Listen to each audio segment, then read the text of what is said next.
Assalamualaikum warahmatullahi wabarakatuh. Waalaikumsalam warahmatullahi wabarakatuh. Welcome back to our channel Serikat Pekerja Linpok Logistik Indonesia.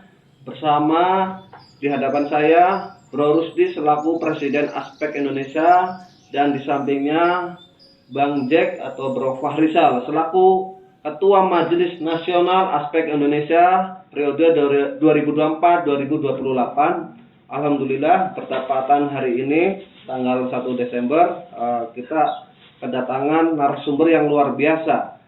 Mungkin kita pada hari ini akan membahas terkait kenaikan upah minimum. Karena sebelumnya nih Bang Rusdi, Bang Jack, per 29 November Pak Prabowo melalui video di beberapa media-media itu mengumumkan nih terkait kenaikan upah minimum itu 6,5%. Nah, itu pendapat dari Bang Rusdi nih selaku Presiden Aspek, itu baik atau buruk ini, Bang?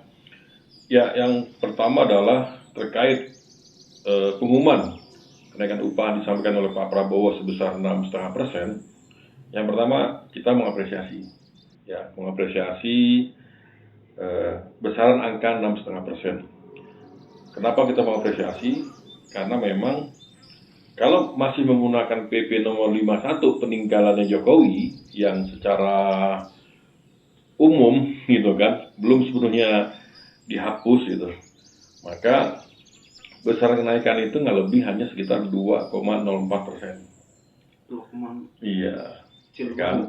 Sangat kecil sekali gitu kan. Nah, karenanya kita mengapresiasi. Yang pertama adalah Pak Prabowo mengambil langkah yang sangat luar biasa, yaitu memutuskan kenaikan upah itu sebesar 6,5% bagi UMP atau UMK tahun 2025. Nah, kita mengapresiasi komitmennya lah dalam rangka untuk meningkatkan daya beli masyarakat dan sekaligus juga dalam rangka mendorong terciptanya peningkatan dari PDB. Karena memang faktor utama dalam PDB itulah konsumsi rumah tangga, dan konsumsi rumah tangga ini kualitasnya sangat ditentukan oleh daya beli masyarakat. Daya beli masyarakat sangat ditentukan oleh sejauh mana kualitas upah. Nah, itu yang pertama. Apresiasi yang kedua adalah juga kepada segenap timnya Pak Prabowo, yaitu tim Kementerian Tenaga Kerja yang sangat welcome untuk membangun diskusi dengan buruh, baik dengan teman-teman tripartit nasional, Dewan Pengupahan Nasional, ataupun juga dengan perwakilan pimpinan buruh yang ada, gitu kan. Berkali-kali kita mendengar ada rapat dengan menteri langsung, rapat langsung dengan tripartit ataupun Dewan Pengupahan, plus juga dengan para pimpinan buruh, ya. Nah, kita mengapresiasi karena sebelumnya menteri-menteri tenaga kerja ini hanya menunggu, ya, nggak proaktif. Nah, hari ini kita melihat Pak Menterinya proaktif untuk mencari solusi yang terbaik bagi buruh. Nah, yang ketiga adalah kalau dibilang puas nggak puas, ya puas nggak puas. Ya, kalau melihat realitasnya hari ini, gitu kan, realitas hari ini ya, gitu kan, ini kan ada di penghujung 2024, presidennya baru dan langsung dihadapkan dengan harus memutuskan upah minimum. Nah, ini memang ruang gerak bagi presiden dan menterinya ini nggak punya ruang yang cukup luas untuk bisa membuat perubahan-perubahan, terutama perubahan sesuai dengan amanah putusan MK yang diputuskan sekitar tanggal 30 Oktober terkait dengan Undang-Undang Cipta Kerja dan salah satunya tentang upah minimum. Kalau cukup waktu, kita sih pengennya ya ada perubahan yang mendasar. Apa itu perubahan yang mendasar? Keputusan kenaikan UMP itu dasarnya adalah berdasarkan survei dari kebutuhan hidup layak, KHL gitu. Karena begini, di Permenaker atau PP tentang pengupahan itu di bab awal dijelaskan bahwasanya hakikat dari upah minimum itu adalah sebagai jaring pengaman sosial yang dikenal dengan safety net. Nah, agar para buruh bisa mendapatkan upah secara layak dan terbebas dari garis kemiskinan.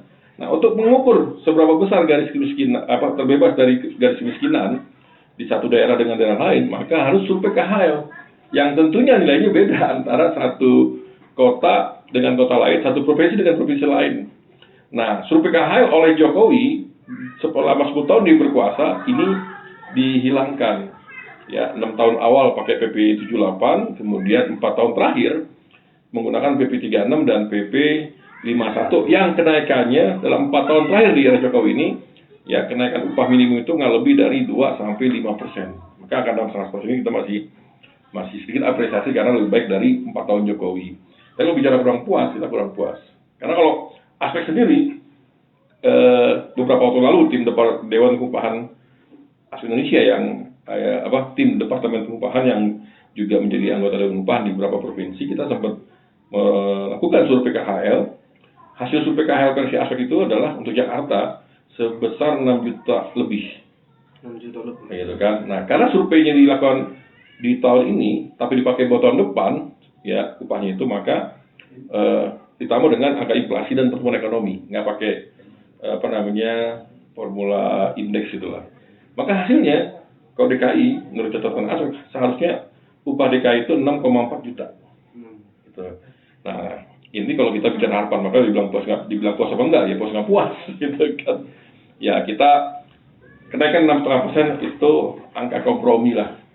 Kita melihat dari sisi baik dari pemerintah untuk sedikit membuktikan komitmennya, dan terbukti bahwasanya Apindo pun juga sempat bersikeras ingin menggunakan formula kenaikan yang lama lah, gitu kan. Nah, karenanya itu. Nah, yang terakhir adalah sekali lagi KHL menjadi wajib untuk di tahun berikutnya, sekaligus juga ya item-item KHL dari sisi kuantitas ditambah nih, karena banyak yang udah nggak relevan dengan kebutuhan hari ini, entah itu kebutuhan perumahannya, makanannya. Ya bayangkan daging itu dalam sebulan hanya makan 0,34 kilo. Kemudian rumahnya petak gitu kan, kecil gitu kan. Padahal itu harus menampung kasur, menampung beberapa kebutuhan lainnya lah. Termasuk juga adalah kebutuhan komunikasi sekarang. Komunikasi sekarang kan luar biasa ya, sangat besar sekali. Termasuk biaya transportasi nih. Bagi teman-teman yang nggak punya kendaraan bermotor, sekarang biaya naik ojol itu lumayan tinggi. Ya, pulang pergi sekali jalan tuh ada yang kalau deket banget ya hanya sekitar 10.000. Agak sedang 15 sampai 20. Bahkan agak jauh dikit itu bisa 30 sampai 35.000. Kalau dikali 2, rata-rata biaya transportasi itu udah hampir antara 40 sampai dengan 60.000 per hari. Transportasi. Iya, itu buat transportasi aja tuh. Kali 30 hari, ya lebih dari 1,5 juta sampai 2 juta itu kan. Nah, ini yang nggak relevan. Nah, item-itemnya harus ditambah dan juga ditingkatkan kualitasnya, sehingga upah ini akan menjadi upah yang layak. Terus apa dampaknya buat perusahaan, gitu kan? Buat perusahaan, bagi perusahaan yang baik, dia nggak ada masalah, gitu kan? Perusahaan-perusahaan baik yang sektornya juga bagus, ini nggak ada masalah. Justru dengan kenaikan upah ini kan tadi, kalau upah naik kualitasnya, maka akan juga naik kualitas daya beli. Kalau daya beli kualitasnya naik, maka insya Allah ya barang-barang produksi dari UKM itu terserap. Ya, yang jualan bubur ayam di pagi hari dan uduk di pagi hari itu ada yang beli. Yang beli itu ya buruh, gitu. Siang hari yang jualan ketoprak, gado-gado ada yang beli, insya Allah. Ada perputaran itu. Malam juga yang jualan nasi goreng, pecel ayam itu ada yang beli. Tapi kalau buruh upahnya nggak berkualitas, ya paling belinya sebulan 2 kali dia. Karena kalau dia upahnya berkualitas, dia capek dikit kerja lembur, ya dia mendingan jajan atau beli di luar lah, gitu kan. Termasuk juga hasil industri dari industri atau elektronik, otomotif, termasuk properti, gitu kan. Pengalaman sebelumnya dijelasin bahwasannya kalau upah berkualitas, maka peningkatan permintaan terhadap properti meningkat, permintaan kredit motor juga meningkat. Nah, jadi sekali lagi bagi perusahaan yang baik pasti akan menerima dengan baik lah. Nah, bagaimana perusahaan yang tidak sanggup? Di dalam aturan juga sudah ada mekanisme penangguhan upah. Kalau memang dia nggak sanggup bayar, gitu kan, ya silakan mengajukan penangguhan upah. Ya, nah bagaimana yang nggak sanggup lagi? Ya, upah minimum tidak menyasar UMKM, gitu kan. Nah, kalau mau dicari murah terus, sekarang ini juga di Jawa Tengah upahnya murah. Kalau dikasih upah murah mereka bangkrut juga kok.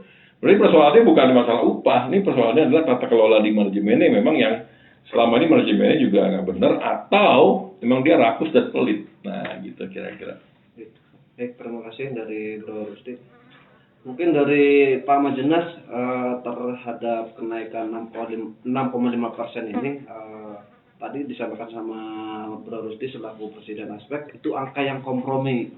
Kalau pendapat dari Pak Majenas sendiri gimana? Apakah lebih berpihak ke buruh atau ke pengusaha nih pemerintah saat ini? Oke, terima kasih narasumber nih. Moderator. Aduh, maaf nih agak salah nih. Karena kopinya udah mulai habis nih. Iya. Kalau kopi kurang habis, udah mulai habis nih agak oleng kita.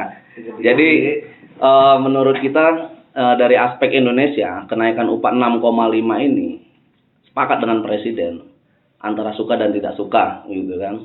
Karena apa? Karena pasti di 2025 itu kebutuhan juga naik. Ya kan, walaupun di surveinya buat 2025 tapi bahan baku pasti naik tuh. Nah, tapi kita mengingatkan kepada pemerintah dua faktor yang sangat utama yaitu tarif listrik dan BBM. Kalau bisa di 2025 ini jangan ada kenaikan. Ya. Terus harga pasar juga sama, jangan sampai ada kenaikan. Jadi percuma upah tinggi nanti ada kenaikan-kenaikan lagi. Betul. Gitu. Artinya buruh pun ketika naik upah ya tidak bisa untuk daya belinya juga berkurang gitu kan. Jadi saya harapkan kepada pemerintah BBM tarif listrik itu jangan ada kenaikan, juga sektor pasar, harga-harga pasar ya. Biar agar apa? Agar perusahaan tidak menaikkan harga produksinya dan para buruh bisa memiliki daya beli. Ya, mungkin itu saja dari kita, dari saya penambahannya ya. Mungkin itu. Terima kasih. Mungkin mau disampaikan lagi. Nah, upah itu kan bukan hanya UMP atau UMK. Ya, naiknya hanya 6,5%. Sesuai dengan putusan MK, bahwasanya upah sektoral ini juga akan dihidupkan kembali. Maka insya Allah mudah-mudahan kita juga berharap minimal kenaikan upah sektoral itu 5% lah. Ya, kalau di Bekasi misalkan sekarang kan upah minimum itu sekitar 5,3. Kalau naik 6,5%, kira-kira hampir menjadi 5,7 juta kurang, 5,6 sekian lah ya. Nah, kalau tambah 5% lagi, ya maka mudah-mudahan bisa 6 juta tuh dengan sektoralnya. Tambah sektoral itu bisa 6 juta. Nah, maka menjadi penting nih, ya, menjadi penting teman-teman SP Linpok ini mengawal upah sektoral. Ya, Linpok ini kan masuk dalam sektor pos logistik. Dan kita tahu pos logistik itu hari ini punya kontribusi besar dalam PDB. Nanti batasan itu. Nah, maka nanti PR kita bareng-bareng adalah menyiapkan proposal upahnya, kenaikan upahnya itu bagi sektor logistik. Ini harus dikawal. Yang awal bukan hanya teman-teman SP Linpok, ajak teman-teman sektor logistik aja yang ada di Aspek Indonesia, termasuk juga yang di federasi lain. Termasuk yang belum punya federasi, diajak nih. Saya minta dalam waktu seminggu ini, ya teman-teman DPP Aspek bersama teman-teman sektor pos logistik ini, nanti kalau bisa segera kita rapatin nih. Ya, kita rapatin agar harapan kita, yang pertama masuk dulu sektor pos logistik. Ini harus masuk, kenapa? Kontribusinya besar bagi PDB. Ya, satu sektor yang tumbuh di era saat ini walaupun pandemi adalah sektor logistik, gitu kan. Nah, yang kedua adalah dikawal dengan proposal yang baik sehingga benar-benar pihak pemerintah daerah maupun pemerintah provinsi paham bahwasannya sektor logistik ini harus masuk dalam upah sektoral dan minimal kita minta kenaikannya adalah sekitar 5%, kalau bisa lebih, gitu kan. Sehingga ya naik 6,5% plus upah sektor 5%, di Bekasi itu bisa tembus di angka sekitar ya plus minus 6 juta lah. 6 juta saya pikir udah agak lumayan lah gitu kan. Itu buruh. Terhadap tadi menarik ya terkait putusan MK ya 168 bahwasanya di situ kan kita membuka peluang untuk upah sektoral gitu kan.